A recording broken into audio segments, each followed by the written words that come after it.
یہ تو انگریز کے زمانے کا قانون ہے، لوگوں کو دبانے کے لیے آئین پاکستان میں ہمیں حق دیا ہے احتجاج کا، تو احتجاج تو ہر جگہ ہوگا، پرامن ہوگا انشاءاللہ، پورے پاکستان میں ہوگا۔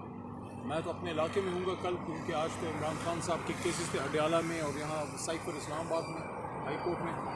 اڈیالہ میں ایک بار پھر کوئی 5 گھنٹے بٹھا کے اڈیالہ گیٹ پہ ملنے نہیں دیا عمران خان صاحب سے، لیکن کوئی نہیں، ہم اپنا حوصلہ نہیں ہاریں گے۔ عوام کو بھی یہ کہنا چاہتا ہوں کہ ہم اپنا حوصلہ نہیں ہارے، خان صاحب حوصلہ نہیں ہارے، آپ نے بھی نہیں ہارنا سر۔ انشاءاللہ۔ کل میں اپنے علاقے میں ہوں گا، مردان میں ہوں گا، پختونخوا میں ہر جگہ لوگ نکلیں گے، پنجاب میں بھی انشاءاللہ نکلیں گے، اسلام آباد میں بھی نکلیں گے۔ تو کیا کرنا ہے، آپ نے پرچے کرنے کریں پرچے، جیل اور یہ قید و بند کی سہولتیں جو ہیں یہ دلیروں کے لیے اور مردوں کے لیے بنی ہیں، کوئی ایشو نہیں ہے۔ DGISPR نے کہا ہے کہ جب تک معافی نہیں مانگیں گے تب تک کوئی بھی مذاکرات یا بات چیت نہیں ہوگی، کیا کہیں گے اس حوالے سے؟ آپ معافی مانگیں گے؟ بالکل امپارشل انویسٹیگیشن ہونی چاہیے تاکہ یہ پتہ لگے کہ پرامن احتجاج کو کس نے پرتشدد بنایا۔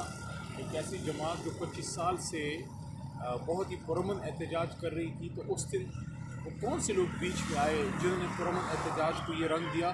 ان سے زیادہ تو ہم یہ ڈیمانڈ کرتے ہیں کہ اس کی جوڈیشل انکوائری ہو، لیکن کب کریں گے؟ سال تو گزر گیا۔ وہ کہہ رہے ہیں جوڈیشل انکوائری ہو جائے، لیکن پھر 2014 کے بعد جتنے بھی معاملات کرنے کے لیے PDP پہ حملہ ہوا تھا، ان ساری چیزوں کی انکوائری ہو، کمیشن پہ وہ تحقیق کرے۔ میرے خیال میں وہ تھوڑا جو ایشو ہے 9 مئی کا اور جو دانگی کا ایشو ہے 8 فروری کا، اس سے پھر بات آگے چلی جائے گی، کیونکہ پیچھے جانا ہے تو پیچھے تو بہت کچھ پڑا ہوا ہے۔ پھر تو میں کہتا ہوں پورے پیچھے جائیں، سن 58 سے کتاب کھولنے تک پورا لگ پتہ جائے کہ کس نے کیا کیا، تو ان چیزوں میں نہ پڑیں، وہ بات سیاسی ہو جائے گی۔ ان کو سیاسی باتوں سے اپنے آپ کو دور رکھنا چاہیے، کیونکہ ہم اپنی فوج کو، اپنے اداروں کو سیاست سے دور رکھنا چاہتے ہیں، تو ان کو اس کام میں ہماری مدد کرنی چاہیے۔ سر آج بتائیے گا، مروت صاحب کھل کر سامنے آ گئے ہیں، پہلے شہریار افریدی صاحب نے نام لیے تھے، شبلی فراز صاحب کا، عمر ایوب کا، بیرسٹر گوہر کا، آج انہوں نے بھی 2 بندوں کے نام دیے ہیں، کہتے ہیں کہ ان 2 بندوں نے میری ملاقات رکوائی ہے، میرے بھائی کو ڈی نوٹیفائی کیا ہے، مجھے یہ تضحیک کا نشانہ بنا رہے ہیں، خان صاحب سے ملنے نہیں دیا جا رہا۔ سر آپ کی پارٹی میں اختلافات بڑھتے جا رہے ہیں، آپ کس طرح مقابلہ کریں گے حکومت کا؟ دیکھیے ملاقات تو میری بھی آج نہیں ہوئی، 5 گھنٹے میں نے آج انتظار کیا، پچھلی پیشی پہ 5 گھنٹے انتظار کیا، 5 منٹ خان صاحب سے ملاقات ہوئی، اس سے پچھلی پیشی پہ 4 گھنٹے انتظار کیا، پھر خان سے نہیں ملنے دیا گیا۔ لیکن کچھ چیزیں پارٹی کی جو ہیں وہ پارٹی کے اندر اس پہ ڈسکس ہو تو بہتر ہے۔ نہیں سر، پارٹی کے اندر فیصلے کرتا کون ہے کہ عمران خان سے ملنے جائیں گے؟ کون فیصلے کرتا ہے سر؟ ابھی تک چیز کو نہ عوام کو پتہ چلا ہے، نہ میڈیا کو، نہ کسی اور کو، نہ پاکستان پارٹی کی کمیٹی بنی ہے، باقی وکلاء جو ان کے ہیں وہ بھی جاتے رہتے ہیں، میں بھی ایز اے وکیل ہی پچھلی میری ملاقات ہوئی لیگل ٹیم کے حصے کے طور پہ، لیکن میں سمجھتا ہوں ان چیزوں سے دل چھوٹا نہیں کرنا چاہیے، کبھی ملاقات ہوتی ہے کبھی نہیں ہوتی، اصل میں جو اہم چیز ہے وہ تو جناب عمران خان صاحب کی رہائی ہے۔ مجھے تو دکھ اس چیز کا ہے کہ بڑی مشکلوں سے اس قوم کو کوئی لیڈر ملتا ہے، اور جب لیڈر ملتا ہے تو اس کے ساتھ پھر ہم یہ کرتے ہیں۔ آج اگر عمران خان صاحب نہ ہوں، ویسے اللہ نہ کرے، آپ مجھے بتائیں کوئی ایسا آدمی ہے جس پہ یہ قوم اکٹھی ہو سکے، جس پہ قوم ایک ہو سکے؟ یہاں تو لوگ سب 1.5 اینٹ کی مسجد بنائے بیٹھے ہیں نا، دیکھیں کوئی پنجاب کی سیاست کر رہا ہے، ہاں کوئی سندھ کی سیاست کر رہا ہے، کوئی پشتون کارڈ کھیلتا ہے، کوئی مذہب کارڈ کھیلتا ہے، ایک آدمی ہے جو پورے پاکستان میں پاکستان کارڈ کھیلتا ہے اور اس کو اٹھا کے اپنے اندر کر دیا۔ یا کوئی اور ملک کی آپ مثال لے لیجیے جو بہت عرصے سے قائم ہے اور انٹرپٹڈ ہے۔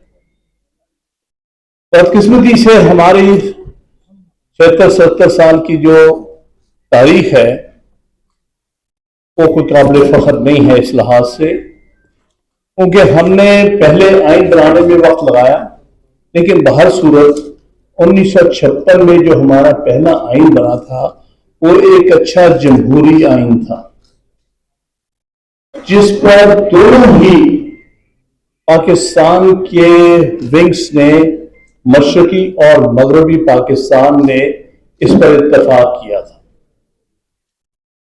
اور اگر وہ آئین قائم رہ جاتا تو مجھے یقین ہے آج بھی مشرقی پاکستان ہمارے ساتھ ہوتا۔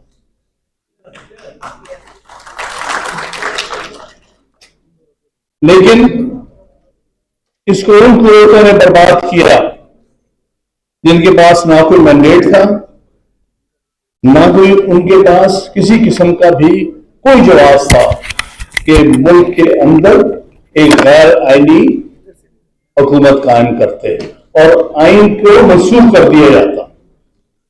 کس طاقت اور کس جواز کی بنیاد پر یہ کام ہوا پاکستان کی تاریخ میں؟ چند ملٹری ایڈوینچرز نے اس آئین کے ساتھ جو کیا اس کا ہم آج خمیازہ بھگت رہے ہیں. 10 سال کا وہ اقتدار جو ہمارے پہلے فوجی ڈکٹیٹر پر تھا اور اس کے بعد 3 سال کا اقتدار جو دوسرے فوجی ڈکٹیٹر کا تھا, اس نے پاکستان کو 2 لخت کر دیا. اور ان لوگوں کو جو گورنمنٹس کا علم نہیں ہے کہ مشرقی پاکستان در حقیقت پاکستان بنانے میں سب سے کلیدی رول پلے کیا تھا. یہ بنگالی تھے جنہوں نے پاکستان بنایا ہے. ہمارے یہاں تو ریزسٹنس تھا, پنجاب میں ریزسٹنس تھی, لیکن انہیں ہی اقتدار سے اور آئین کی عملداری سے الگ کیا گیا اور 13 سال انہیں کسی قسم کا رول نہیں دیا گیا.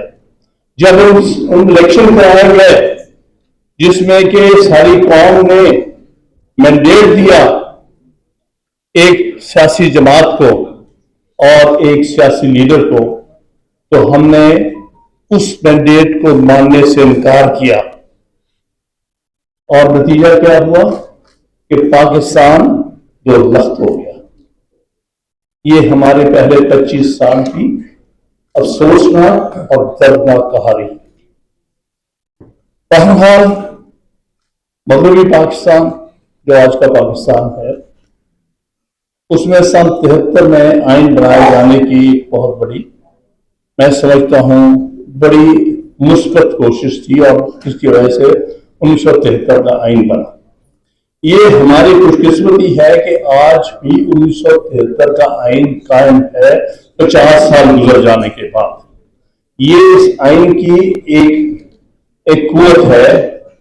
لیکن بارہا پھر ہماری فوجی حکمرانوں نے, ہمارے فوجی ایڈونچرز نے, وہ ضیاء الحق تھا یا بعد میں مشرف تھا, اس نے پھر اس آئین کو لمبے عرصے کے لیے معطل کیا اور معطل کرنے کے نتیجے میں آج ہم جہاں کھڑے ہیں وہی ہیں. آج بھی وہ قوتیں یہ سمجھتی ہیں کہ آئین بے معنی چیز ہے. اب جب چاہے, جیسے کہ ضیاء الحق کہتا تھا, اور وہ دن ہمیں نہیں بھولے. ضیاء الحق کہتا تھا